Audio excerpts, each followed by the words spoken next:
In today's economy, more people than ever are looking to buy and sell businesses. But how do you do it? Welcome to The Deal Board, presented by Transworld Business Advisors. Straight talk about real deals and real people. Listen to stories, interviews, and expert advice to help your business sale, merger, or acquisition process. Now, here are your business exit experts, Andy and JT. Hey everybody, welcome back to the Deal Board. Today we have an amazing episode for you. We are talking about the shutdown. Wow. I mean, just the implications of the shutdown. Forget on small businesses across the country for many, many reasons.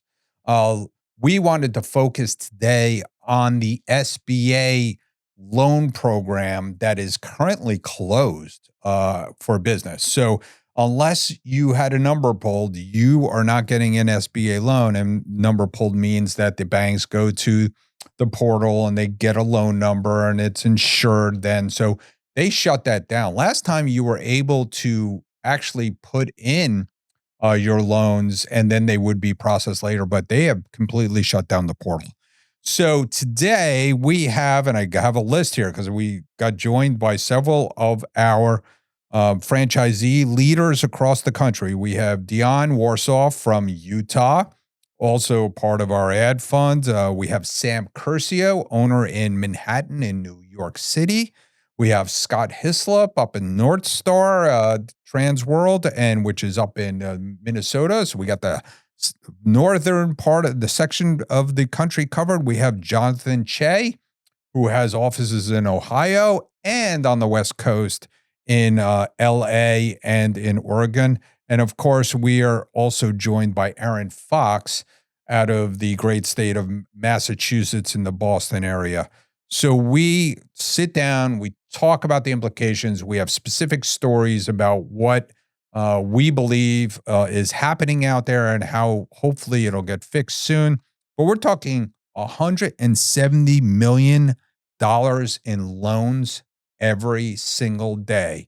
As I'm talking to you, if you do the math over 30-something days, that's just about $6 billion that has not been transacted and may not be transacted. And that's $6 billion going into small business, going into the buyers, going in for buying inventory, going in for all the things that we'll talk about today.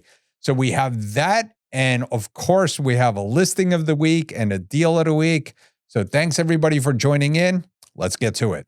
Transworld Business Advisors is the world's largest business brokerage and mergers and acquisitions firm with over 1,000 brokers and nearly 250 offices worldwide. Transworld's team handles thousands of business sales every year. To be connected with a qualified business broker or learn more about the buying and selling process, visit tworld.com or call 800-205-7605. Hey, welcome back, everybody. We are doing a special edition of the Deal Board. Let's call this the government shutdown special episode of the Deal Board. And we think it was important to go out and tell everybody the implications of something like this happening. This is historic. This is the second longest so far. Certainly looks like it could be the longest shutdown. We've been through this before. There are certain things that happen during this shutdown. And, firsthand right here, we are working on a transaction. It is an SBA loan and it is now delayed because we cannot, pull a number, but we could talk about that specifically with each person. But, we brought together several of our franchisees from around the country. So we get a good cross section of what's going on out there. And, so I'll just throw it right out. And Sam, we'll start in the Big Apple. What are you seeing out there as far as some of the effects of deals and some of the effects of sellers? Yeah, thanks so much, Andy. Well, on the deal side, it's definitely delaying deals, and we're starting to budget it into our closing timelines. It's a lot about keeping up with the lenders, and then obviously monitoring the government. But it's not good for business for anybody when you can't get a loan number and start processing your loan. We have one deal right now under contract for over $7 million, and part of it is with the SBA, and we weren't able to get the loan number before it shut down. So here we are waiting, and hopefully we'll get it soon so we can maybe try to close before the end of the year. I have another business that we're currently representing that has government contracts. And so that is creating a lot of nervousness with buyers as they look at that deal, wondering, well, if 40% of the business comes through government contracts, what's the future going to look like? What are their current standings with those contracts? And so, yeah, definitely putting a bit of a damper on certain businesses, but we remain positive. I think that it's just going to be a bit of a backlog and a bit of a delay, but most of our buyers and sellers are confident that they're still going to get their deals done. Okay. Thank you. I appreciate that. Aaron, up to Boston, are they throwing tea into the harbor yet, or what's going on up there? I think we're going to wait another couple weeks on the tea, or maybe a week on the tea. We're known for our patience in Boston, and so yeah. And honestly, we're seeing a lot of the same stuff that Sam is. It's we've got a handful of deals, actually 2 handfuls of deals that have they hit the brakes. And now what we're doing to try to mitigate it is and it's been a little difficult. They were supposed to be closing. They were slated for closings. And then, all of a sudden now we're facing a reality that they're not going to hit those deadlines. Right. So we're trying to connect with the landlords, reposition leases. We're looking all of the unintended consequences of the financials that we had in the files with the banks and with the banks underwriters. All of a sudden, they're going to be irrelevant. So we're working with all these business owners. You can see right now, I'm casual because we're rolling our sleeves up now and meeting with sellers, trying to help them get information ready so that we can make sure that we're meeting all those timelines. And I think the biggest part that's scaring us is now we're getting into a situation where we can't get what we need to close. And right. We're starting to look at, some of these deals that there's some major implications on these deals if they roll over into 2026 instead of closing in December. And I'm definitely, we're not at, red alert stage yet on it, but we are having conversations and some tough conversations with our sellers and buyers about the implications on their deal if these have to move from a December close to a January close and what that's going to look like. Yeah, that's an interesting point. I was going to bring that up with you, Scott. Scott, what are you seeing in the Midwest, in Minnesota? Yeah, well, we're fortunate probably just in the deal stage that we have most of our things that are happening today, that so far it hasn't had a super negative impact. Deals are progressing on either side of getting the number. It needs to close. I mean, we need to have it come to an end though, right? It's long enough, but I think everyone understands that this has been around before and kind of as expected. But so nothing today is super negative, but it needs to end and we need to get things back in motion again. I had a conversation with a preferred lender this morning that talked about if it would come to an end next week, there's probably a week of chaos with an SBA, just with the mass amount of volume of inquiries that they're going to get, but then they expect it to settle down. So hopefully it'll come to an end next week and we can get back to business as usual. So Yeah, that's a good point. And just for everybody out there listening, what we're specifically talking about is SBA must pull a number. The SBA, the banks, even if they're a preferred lender and can underwrite it themselves, they have to have a number which is in the computer system, which is currently shut down. And beyond that, Dion, you could start with this out in Utah. You were talking about to get an SBA loan. A lot of the lenders pull tax returns, and that system is currently down, right? Right. Well, and even not for an SBA loan, banks don't like to rely on tax returns that are handed to them by the seller.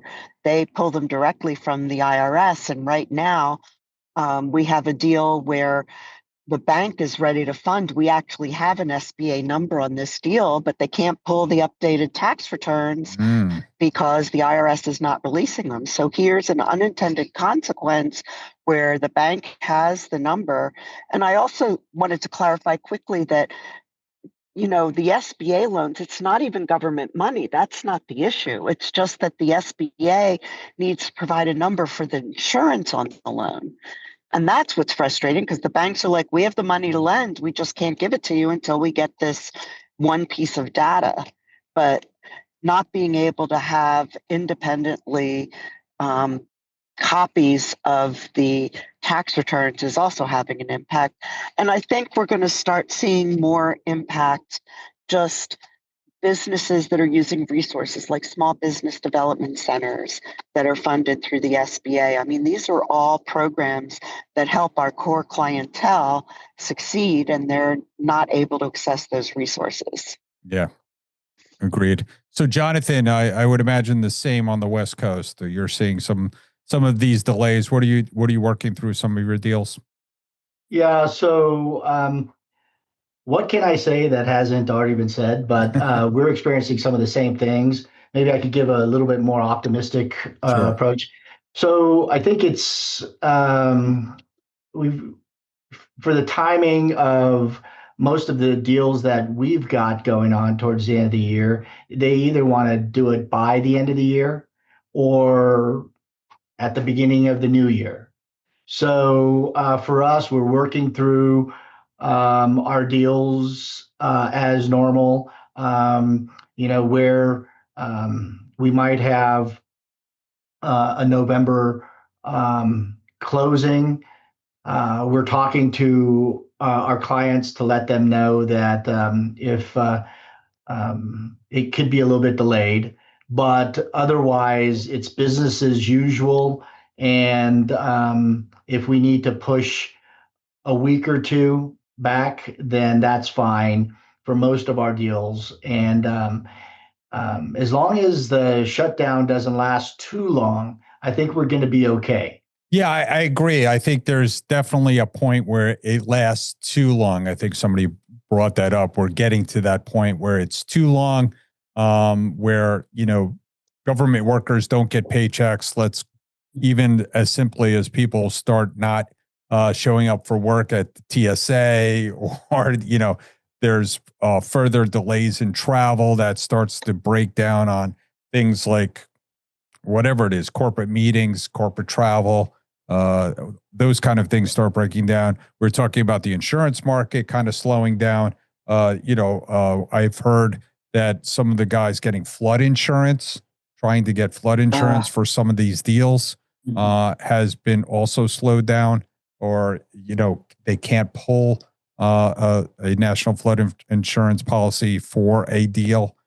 So there's a lot of unintended consequences that go into somebody like trying to get a deal done. Yeah, timing wise, everybody got their tax returns done, but you can't pull them right now. And it is interesting that we are at the end of the year. Like Johnathan said, I thought that was a great point, that you either wanted to get the deal done by the end of the year, or everybody's saying, okay, we're close enough to the end of the year. This is a big deal, a lot of tax implications. We want to wait till January 2nd. But to get all this done, to get all these underwriting things done by the beginning of the year, we're going to have to open up soon. Anybody? Go ahead, Diane. And another unintended consequence is, the banks are trying to underwrite as best they can, but if they have to wait for an SBA number, depending on how long they have to wait, they'll have to get new year-to-date numbers and have to underwrite the loan again. So that will also create, once the government opens back up, if there's a change in the financials, they have to re-underwrite the loan. I mean, we've got a couple of deals where it's like, all right, the bank is ready to pull the trigger, but they didn't get the number in time. Hopefully this doesn't drag on so long where they need to get updated financials and redo the underwriting. Yeah. I think Aaron was talking about that the files, they're trying to keep their files up to date on some of these loans. Right. And go ahead. Anybody else wanted to chime in? Go ahead. I just love to share for our listeners. The SBA did release a report of how many loans and total value is essentially on standby. And they're estimating over 4,800 loans have been put on standby, which would equate to about $2.5 billion that was not distributed to small businesses. And I'm a big believer in New York, especially, like, small businesses are the lifeblood of our economy. And so it's really sad to see that part of it, right? How many small business owners are basically just waiting and been kind of put to the side while this goes on. And I would say that sounds low. Yeah. 'Cause Right. how many banks haven't even submitted because they're just waiting for the government to reopen? Right. I mean, that's just loans that have not been That funded are that are right. on Well, file, I think. or Yeah. that haven't gotten the number yet, so the banks can't fund. Yeah.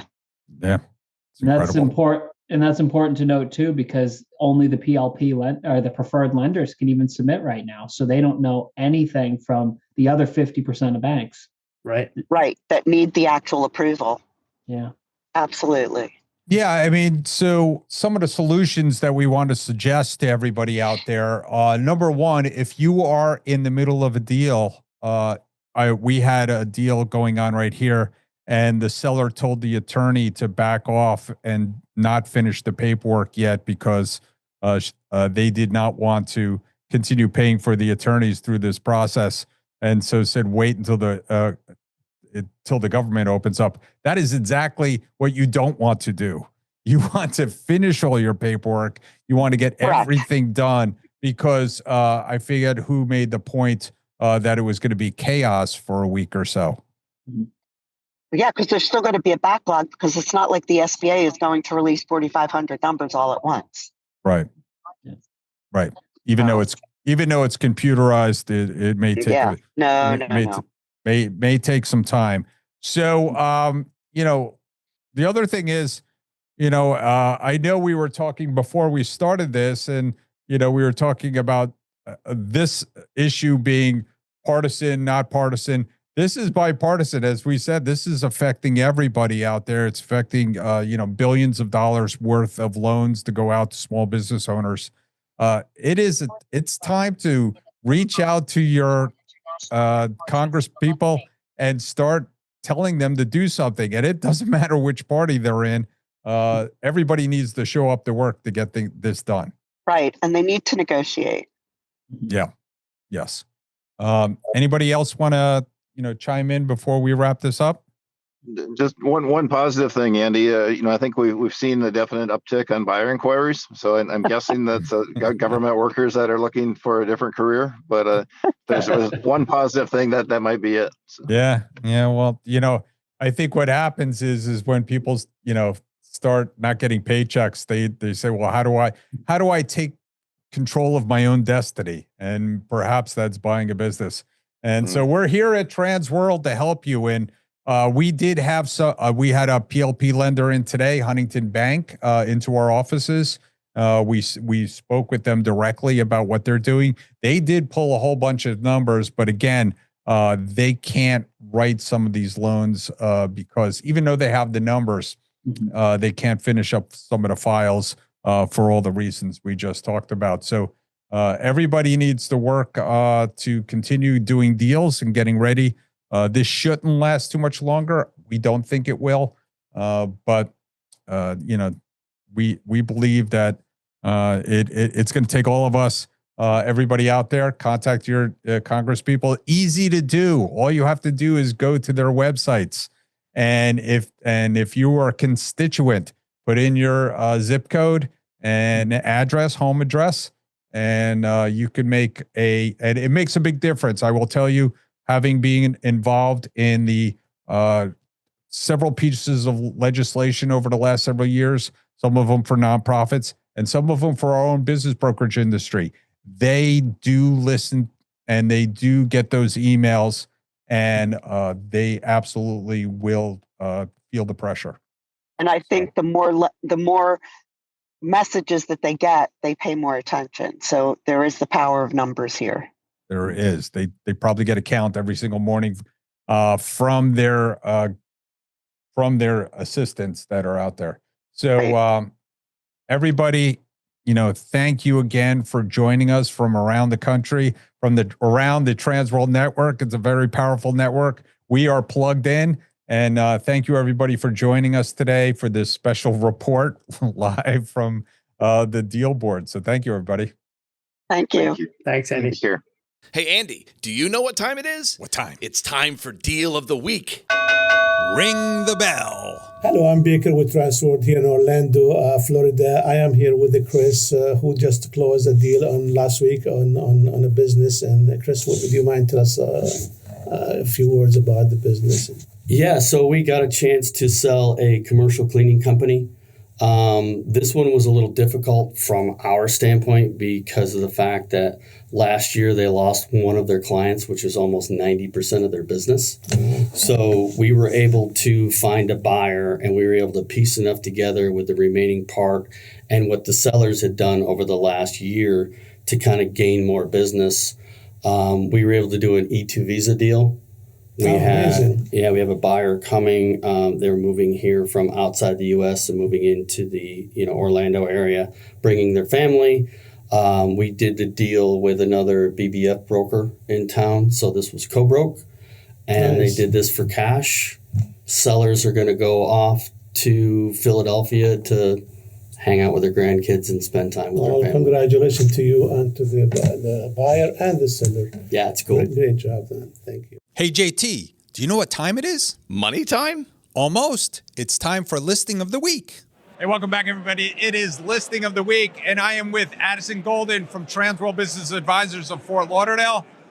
Addison, you have a nice deal. You have a lot of nice deals, but tell us about this specific one. Yeah, this one deal, it's when people talk about a baby boomer business, this is what they're looking for. Wow. It's an opportunity that's been around for over 35 years, same owner, doing amazing in Miami. It's a sign shop, part of one of the top franchises in the country, and it's one of those businesses that are just struck for huge opportunity. Yeah. They're doing no marketing right now. They're not really out there pushing sales, and they're kind of just coasting into retirement, but the business is still doing well. $150,000 in earnings to their pocket, good revenues, and a solid team. Right. How much are they asking? $360,000, and that includes a bucket truck. It includes all the printing machines and everything. And you get training from the franchise and support. Exactly. Tons of training, and the owner's willing to stay on for 6 months to a year to make sure you're well prepared, understand the industry, and everything goes smooth. And it's a shame because Miami's not growing or anything. Yeah, no. Miami's tough, and the owner is so nervous about the growth that he's even offering pretty solid seller financing, and the business could qualify for SBA. Miami is on fire. It's growing so much, and they need signs. Need signs. Everyone does. Everybody needs signs. So, Addison, what's the best way to get in touch with you? Yeah, you can give me a call at 561-633-9113 or visit me on LinkedIn. You can see all my listings, all my content, and gain a little knowledge on business brokerage. Excellent. Thank you. Thanks for tuning in to the show today. If you like the podcast, share it with your friends on social media. And don't forget to subscribe and leave us a review on your favorite podcasting app. If you have questions, would like to appear, or have suggestions for topics for the show, get in contact with us through our website, thedealboardpodcast.com.